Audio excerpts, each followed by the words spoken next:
검색의 시대가 끝났어.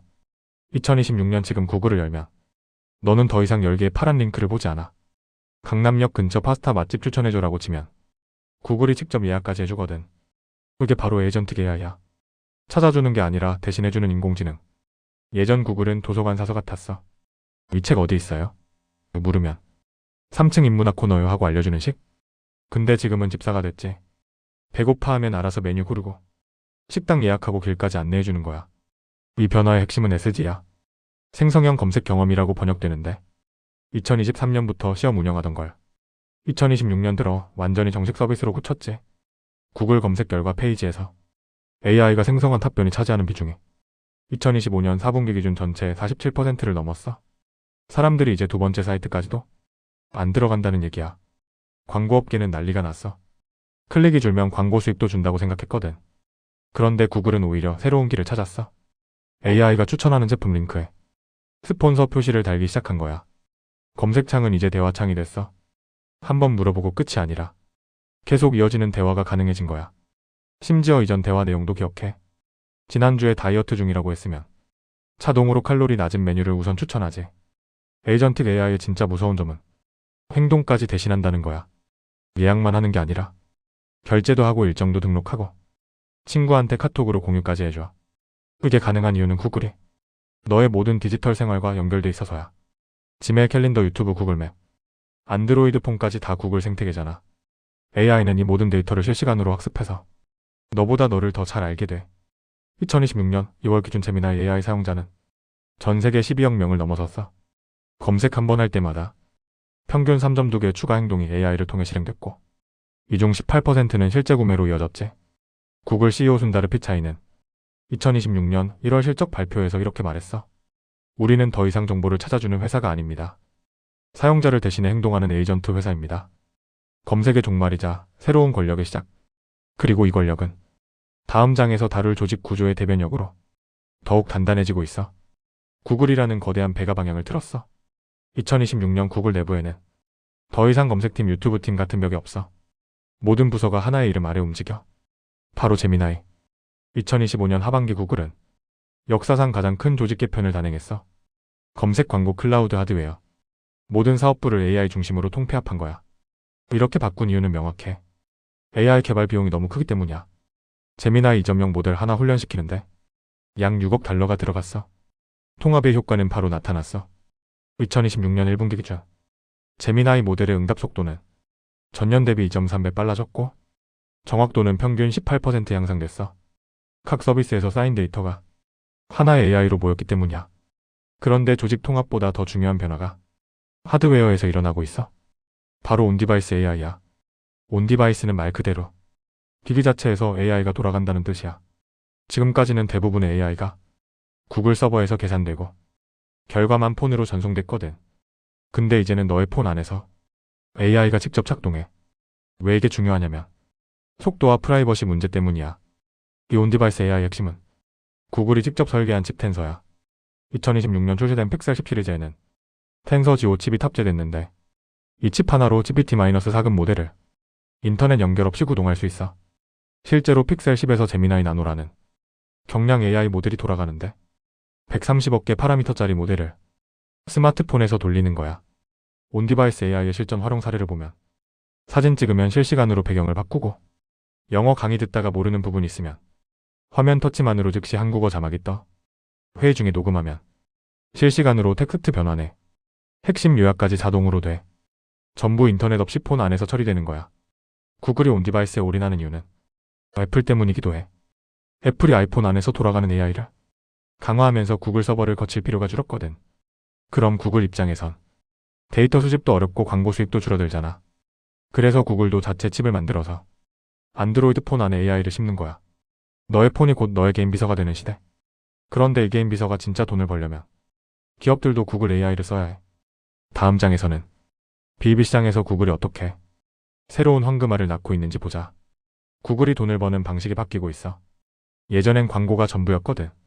근데 2026년 지금은 기업들한테 파는 게 더 큰 장사야. 바로 구글 클라우드 플랫폼 GCP. GCP는 쉽게 말하면 기업들이 빌려 쓰는 구글의 컴퓨터야. 근데 2026년 GCP는 단순히 저장 공간만 빌려주는 게 아니야. 기업들이 자기만의 AI를 만들 수 있는 완벽한 공장을 통째로 제공해. 이게 바로 버텍스 AI라는 플랫폼이야. 버텍스 AI를 쓰면 코딩 몰라도 AI를 만들어.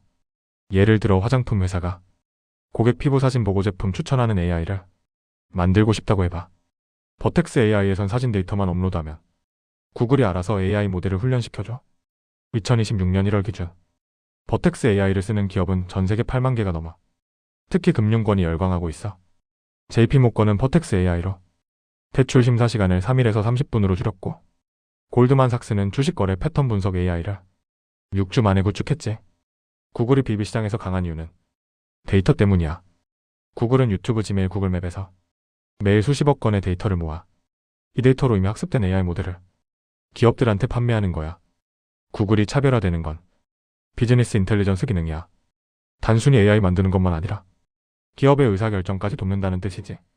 예를 들어 자동차 회사 CEO가 올해 전기차 생산량을 늘릴까 말까 고민하면 버텍스 AI는 실시간으로 전 세계 전기차 검색량 트렌드, 유가 변동 예측, 경쟁사 생산 계획, 정부 보조금 정책 변화까지 모든 데이터를 분석해서 지금 늘리면 6개월 뒤 15% 수익 증가 예상, 이런 식으로 답을 줘.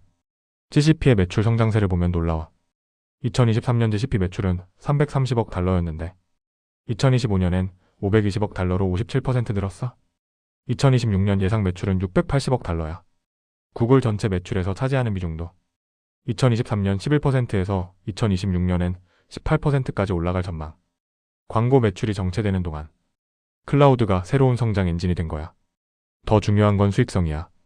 광고는 경기에 민감해서 불황 오면 기업들이 제일 먼저 광고비부터 줄이거든. 근데 클라우드는 한번 쓰기 시작하면 끊기가 어려워. 회사 전체 시스템이 거기 올라가 있으니까. 실제로 GCP 고객 중 3년 이상 장기 계약 비율이 2026년 기준 68%를 넘어. 구글은 여기서 멈추지 않고 산업별 맞춤형 AI 솔루션을 내놓고 있어. 의료용 AI, 체조용 AI, 교육용 AI, 이런 식으로 특화된 패키지를 팔기 시작한 거야. 광고로 먹고 살던 구글이 이제 기업용 솔루션 회사로 변신 중이야. 그런데 일반 소비자한테도 새로운 방식으로 돈을 벌기 시작했어. 다음 장에서 그 얘기를 해볼게. 광고의 시대가 저물고 있어. 구글 광고 매출 성장률을 보면 2021년엔 전년 대비 41% 올랐는데 2025년엔 고작 7%밖에 안 늘었어. 사람들이 광고를 안 보기 시작했거든. 구글 입장에선 위기였어. 매출의 70%가 광고에서 나왔으니까. 그래서 찾은 답이 두 가지야. 구독과 트랜잭션. 먼저 구독 모델부터 볼게.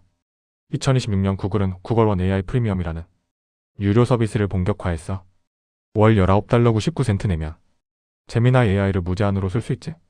무료 버전은 하루 50개 질문까지만 가능한데 프리미엄은 제한이 없어. 게다가 더 똑똑한 제미나이 울트라 모델을 써.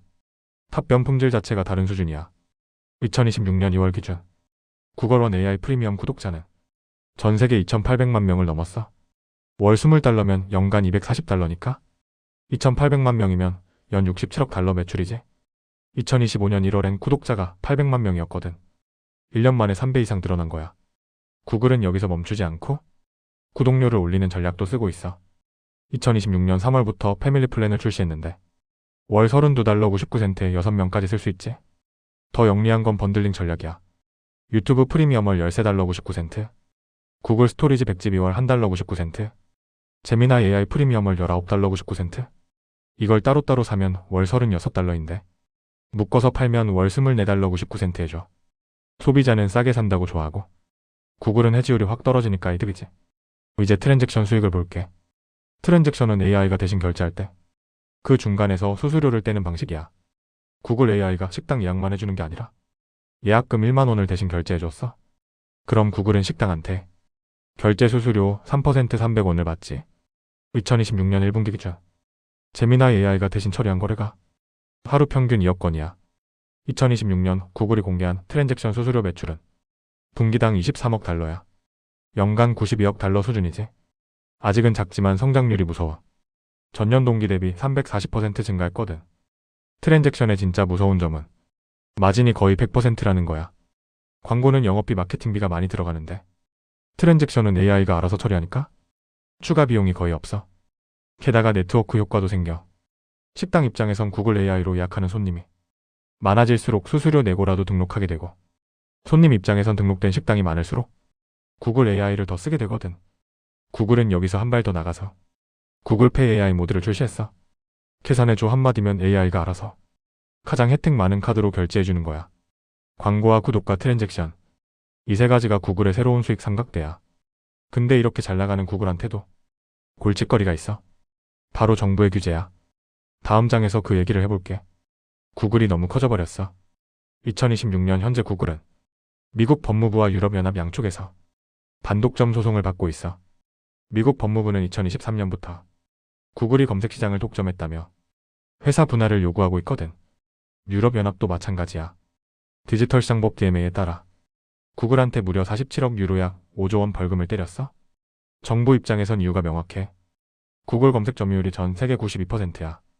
유튜브는 동영상 플랫폼 중 압도적 1위고, 안드로이드는 스마트폰 OS 점유율 72%, 크롬 브라우저까지 합치면 사람들의 디지털 생활 전체를 장악한 거나 마찬가지야. 그래서 나온 해법이 기업 분할이야. 유튜브 따로, 안드로이드 따로, 크롬 따로, 구글 검색 따로. 이렇게 쪼개면 각자 경쟁하게 되니까 시장이 건강해진다는 논리지. 투자자들은 처음엔 패닉에 빠졌어. 2024년 8월 법무부가 분할 검토한다고 발표했을 때 구글 주가가 하루 만에 7% 빠졌거든. 근데 시간이 지나면서 분위기가 바뀌었어. 오히려 분할이 기회일 수 있다는 분석이 나오기 시작한 거야. 예를 들어볼게. 유튜브만 떼어내서 독립회사로 만들면 투자은행 모건 스탠리는 유튜브 기업 가치를 4천억 달러로 봤어. 안드로이드는 전 세계 30억대 스마트폰에 깔려있고, 구글 플레이스토어 수수료만 연간 480억 달러야. 이것만으로도 시가총액 5천억 달러는 충분해. 크롬 브라우저는 전 세계 인터넷 사용자의 65%가 쓰고 적어도 1,500억 달러 가치는 된다고 봐. 자, 이제 계산해보자. 유튜브 4천억, 안드로이드 5천억, 크롬 1,500억, 구글 검색 및 광고 8천억, 구글 클라우드 2천억. 다 더하면 20조 5천억 달러야. 근데 2026년 2월 기준 구글 시가총액은 2조 2천억 달러 수준이거든. 분할되면 각 사업부의 숨겨진 가치가 시장에서 제대로 평가받을 수 있다는 건 확실해. 실제로 2015년 이베이가 페이팔을 분리했을 때 두 회사 시가총액의 합이 분할 전보다 40% 증가했거든. 구글 검색과 유튜브가 분리되면 데이터 공유가 어려워져서 AI 성능이 떨어질 수 있거든. 그럼에도 월스트리트는 분할 시나리오에 긍정적이야. JP모건은 2026년 1월 리포트에서 분할 시 구글 주식 목적 주가 30% 상향이라고 밝혔거든. 규제는 위기인가 기회인가? 확실한 건 하나야. 규제가 있든 없든 구글의 핵심 가치는 변하지 않는다는 것. 다음 장에서는 그 가치를 뒷받침하는 구글의 실제 실적을 들여다볼게. 구글이 돈을 미친 듯이 쓰고 있어. 2026년 구글의 자본지 출시 APX는 무려 1,800억 달러야. 한화로 240조 원이 넘는 금액이지. 이게 얼마나 큰 돈이냐면 삼성전자 2025년 매출이 240조 원 수준이야. 한 회사 1년 매출을 구글이 설비 투자로 쓴다는 거거든. 주주들은 당연히 불안해했어. 실제로 2026년 1분기 실적 발표 후 구글 주가가 4% 빠지기도 했지. 근데 이 돈이 어디로 가는지 보면 이야기가 달라져. 1,800억 달러 중 가장 큰 비중을 차지하는 건 데이터 센터야. 구글은 2026년 한 해 동안 전 세계에 24개의 새로운 데이터 센터를 짓고 있어.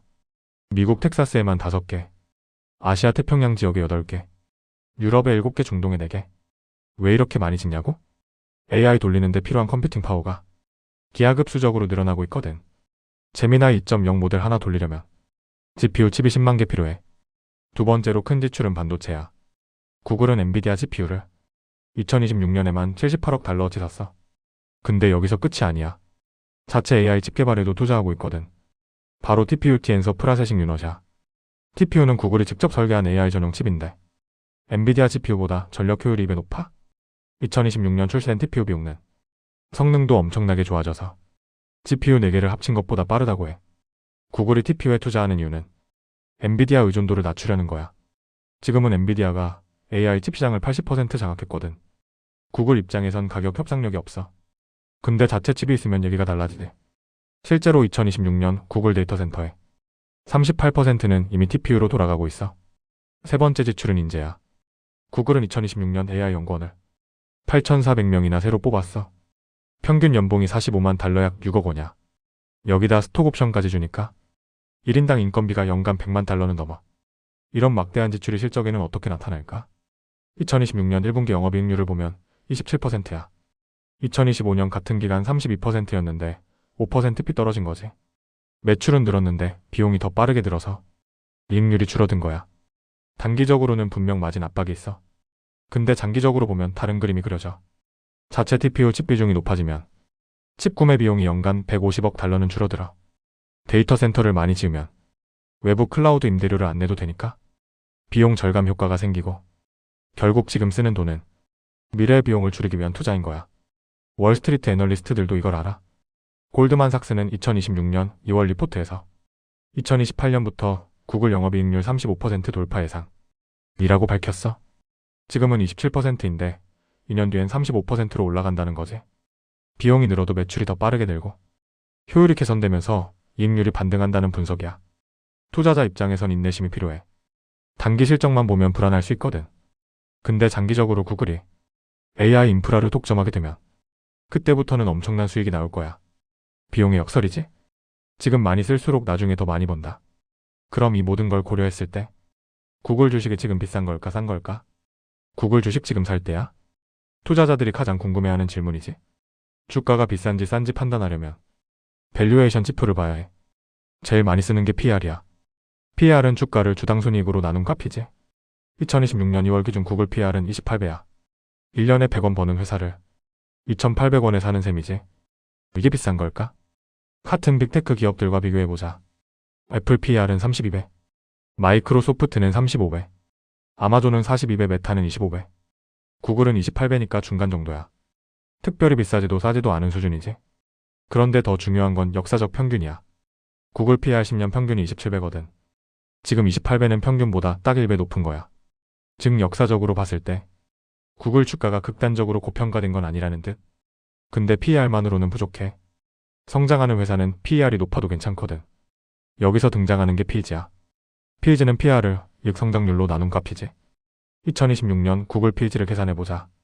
예상 PR이 28배고 애널리스트들 평균 이익 성장률 전망에 향후 3년간 연평균 32%야. 28 나누기 32는 0.87호. 피즈가 1 미만이면 성장성 대비 주가가 싼 거고 1초 가면 비싼 거지. 구글은 0.875니까 저평가야. 같은 빅테크 경쟁사들 PEG를 보면 애플 1.2, 마이크로소프트 1.15, 메타 0.89, 구글은 메타 다음으로 낮아.